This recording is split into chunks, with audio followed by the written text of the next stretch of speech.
Hey, it's Jael from Cell-Based Nutrition, and today we're talking about rest. Earlier, I posted a reel regarding rest not being weakness or failure when it comes to those living with disability, chronic illness, and chronic pain. And I wanted to expand upon the topic of rest because a lot of us are told to rest, but we're not really showed how to rest.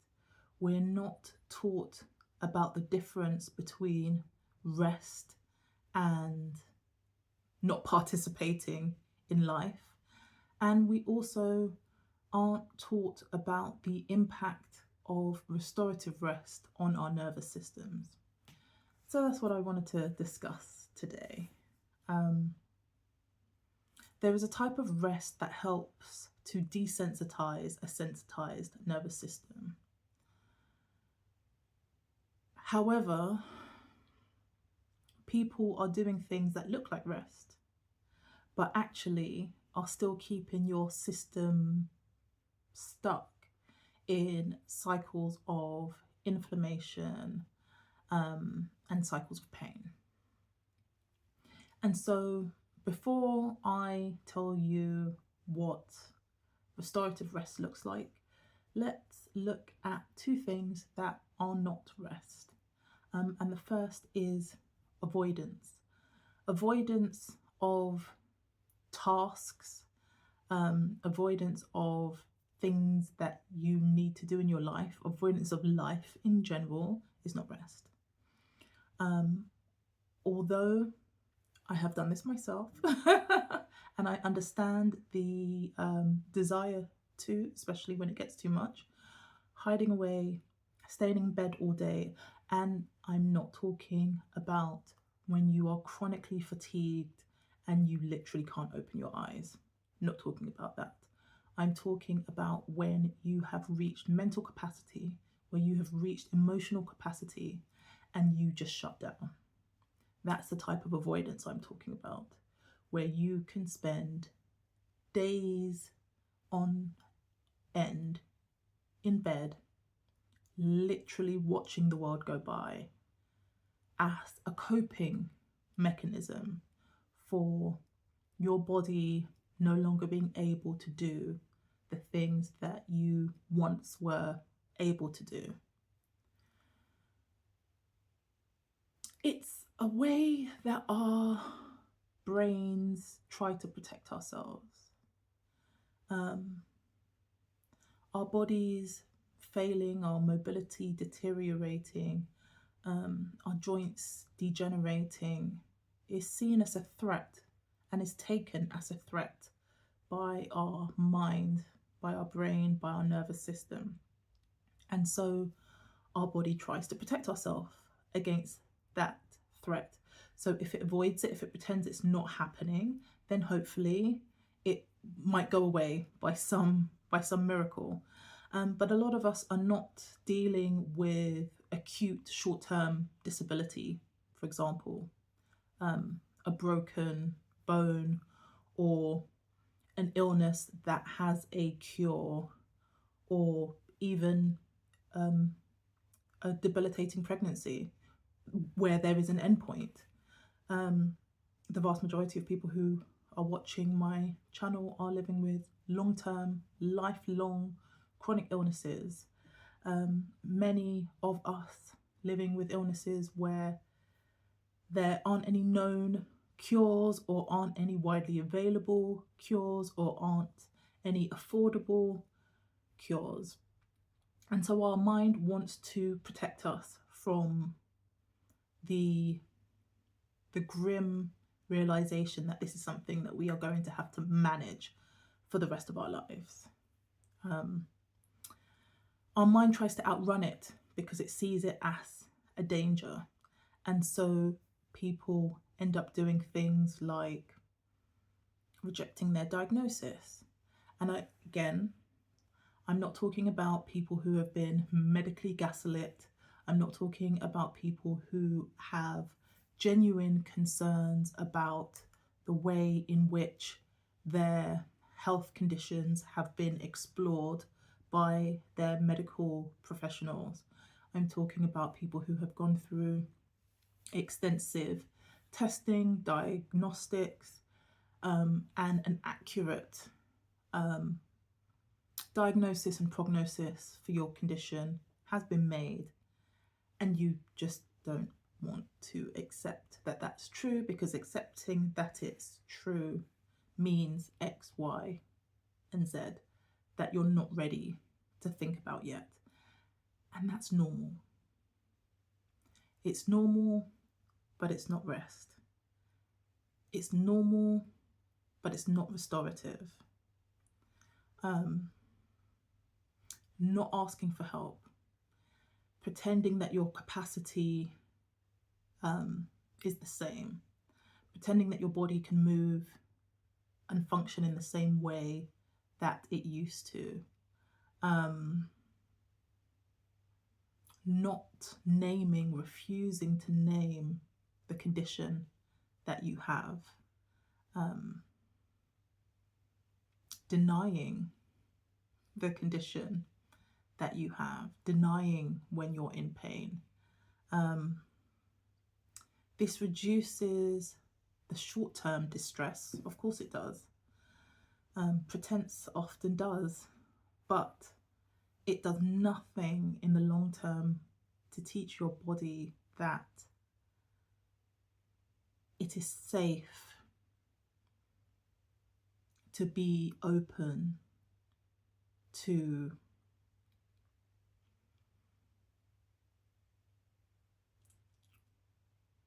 the possibility of accepting and living with your new condition, your new diagnosis, your new body, your new normal, right?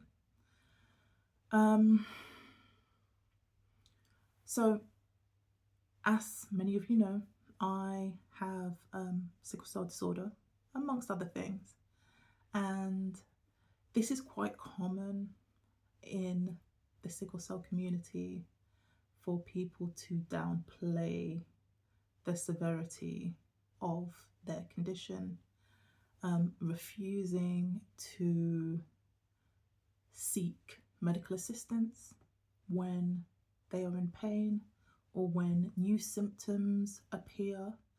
And again, I know that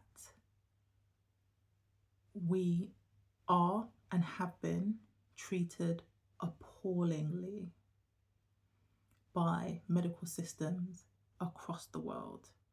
I'm in so many sickle cell groups with so many people from so many different countries, and this is a worldwide phenomena. So I'm not blaming you for being hesitant at putting yourself in a situation where you have the possibility of being mistreated, maligned, gaslit, pathologized, criminalized even. But at the same time, when we are experiencing severe crises, not acknowledging the fact that organ failure, stroke are real life enders for people living with our disorder, and that seeking early medical attention has the ability to prevent these worse complications. There is a fine line here, but I also have known people to deny their status, deny their genotype, to refuse to disclose to family members, even friends, partners, employers, that they have a genetic condition that has really serious implications for their health. And all of that falls under avoidance. Another thing that is not rest is numbness. And I guess this is more for people who have received a diagnosis in later life, usually after being able-bodied and then suffering an episode of ill health that they have never recovered from, or being struck down with an illness, and their body literally changes overnight, their capacity changes overnight. And again, this is a normal nervous system response to protect us against the trauma of our bodies no longer being able to do what we need them to do. But numbness isn't rest either. Numbness can also materialize in laying in bed for long periods of time, sort of like drifting away, blanking out, sleeping all day, scrolling endlessly, needing other things to take your mind away from sitting with your thoughts, sitting with your body, sitting with the sensations. Numbness can also be self-medicating, taking prescription medication to the point where you can't feel things anymore. Maybe using substances so you can't feel things anymore. Maybe engaging in practices and behaviors so you can't feel things anymore. And again, these are all normal, but we have to be honest, harmful ways of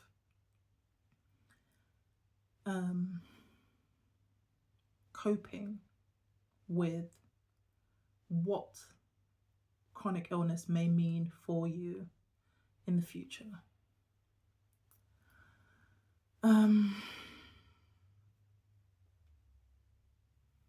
When you numb, you're reducing the pain signals and the sensations, but you're not actually reducing the threat, because once whatever you've done to dampen the pain signals wears off, the pain's still there.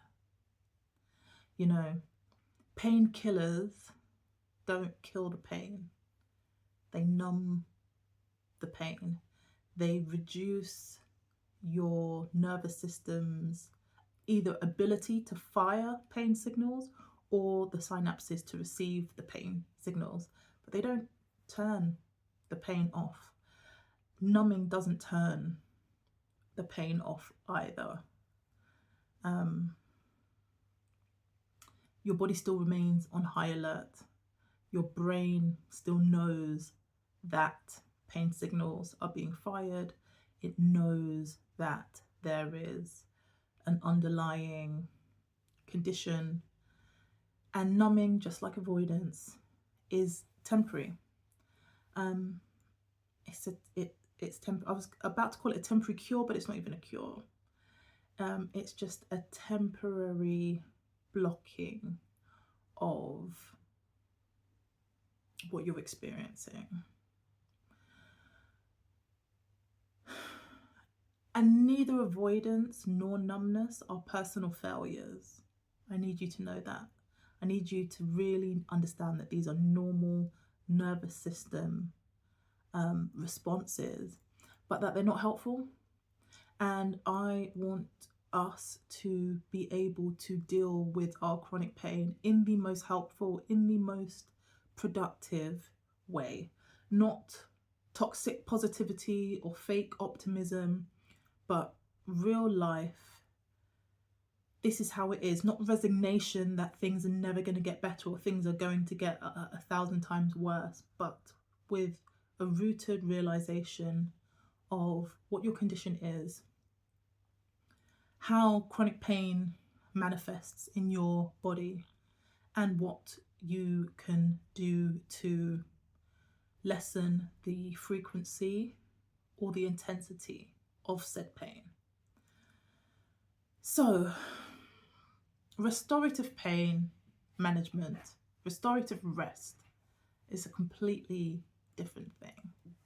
So, this is not just collapsing. This is not just disappearing. This is not hiding away. This is giving your body the cues that tell your nervous system that it can soften and it doesn't have to be on high alert, and that it doesn't have to go into shock every time you feel or experience pain.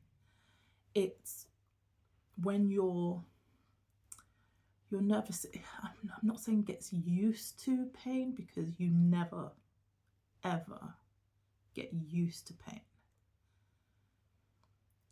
but that your nervous system doesn't do the most when you're in pain. I hope you catch that nuance and that subtlety. People who have lived with chronic pain a long time hopefully will understand what it is that I'm saying. And acceptance isn't saying that you are happy that you have the condition that you have. It's not saying that you are liking the situation. It's not saying that you have resigned yourself to there never being improvement.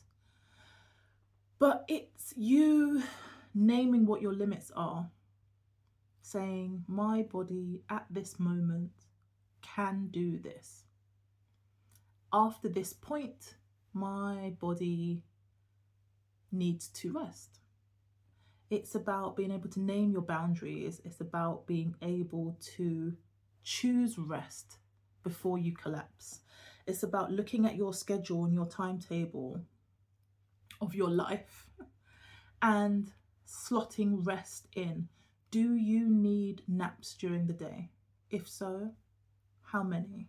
How can you structure your week so that if you have an event or an appointment or something that you need to do, you can store up enough spoons in the days running up to that you won't crash and burn immediately after that event that you have to go to. After you have exerted yourself in any capacity, physical exertion, mental exertion, have you scheduled in time for active rest?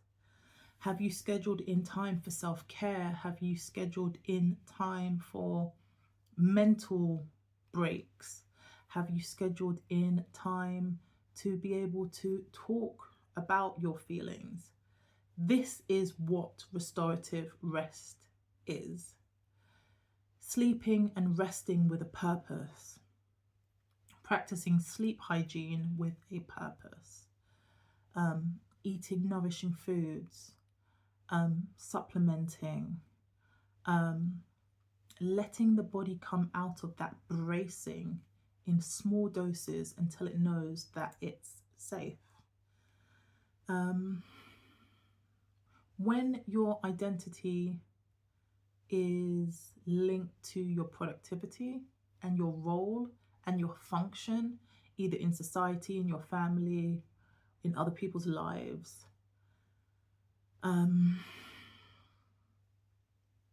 this restorative rest starts to feel unsafe, because you start to feel uneasy about stopping because you feel like you have to perform, right? But restorative rest is about accepting the fact that you have a condition. It's about accepting the fact that this condition has limits on your energy, has limits on your body, on your mobility. It has limits on your pain tolerance. This is what I can do. And at these points, when these symptoms start to show up or when this intensity starts to increase, I know that I have to start putting up some boundaries and start instituting periods of restorative rest to regulate my nervous system and to help decrease the pain. So restorative rest isn't passive. This is not just lying down in bed all day and avoiding the world. It's active. you are actively putting in restoration into your life. You're using it preemptively, and also you're using it as a way to recover. It's a skill. Rest is a skill, and you will learn how to use it to desensitize your system. You will learn with support, like the support that I can offer, that it's safe, to allow yourself to rest, and to rest without having to justify yourself to other people. So, as people who live with chronic pain, chronic illness, disability, we have to deal with so much guilt, isolation, decision fatigue, a lack of guidance, a lack of support, a lack of information. And this is why people need community and not just knowledge. They need practical, science-backed, evidence-based support and strategies to help them navigate this new normal. And I have created the Pain and Fatigue Liberation Method, which is a group cohort. It's a group pain management strategy course that I will be launching this spring. And I am pulling together all of my literature for that. And I will be sharing this with you very soon. So if you are interested in working with a qualified complementary therapist, naturopath and nutritional therapist who is a chronic pain management specialist, then I look forward to welcoming you into that cohort when the doors eventually open in the spring. So I'm Jael from Cell-Based Nutrition. It has been lovely talking to you. Please like, comment and subscribe. And remember that your body is not broken. Your cells are just undernourished. And I'll see you in the next video.